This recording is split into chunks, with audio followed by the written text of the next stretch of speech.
ஒன்றுமே இல்லைன்னுட்டு இருந்த ஜனங்கள் மத்தியில ஆண்டவர் சொன்ன ஒரு வார்த்தைக்கு கீழ்ப்படிந்து மீண்டுமாய் போய் அங்கே வளைய போடுறாங்க, மீன் பிடிக்கப்படுகிறது, ஆசீர்வதிக்கப்படுறாங்க.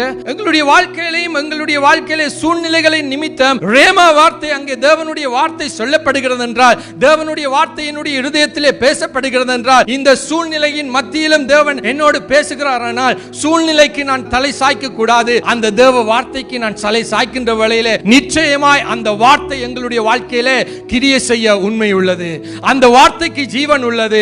அந்த வார்த்தை மரித்து போன காரியங்களை உயிர்ப்பிக்க வல்லமை உள்ளது. அதைத்தான் அந்த முதன்மையான பங்கை பேதுரு அங்கே காண செய்கின்றான். அவர்கள் போட்ட வலையில ஒன்றும் பிடிக்கல, ஆனால் தேவன் சொன்னதன் நிமித்தம் அவங்க செய்தாங்க. அதன் நிமித்தம் அவர்கள் ஆசீர்வதிக்கப்பட்டாங்க. எங்களுடைய வாழ்க்கையில நாங்கள் ஒன்றுமே இல்லை என்று வருங்கையோடு இந்த தேசத்துக்கு நாங்கள் வந்தோம். வறுமையான இருதயத்தோடு நாங்கள் இந்த தேசத்துக்கு வந்தோம். எங்களை தேவன் ஆசீர்வதித்தார்.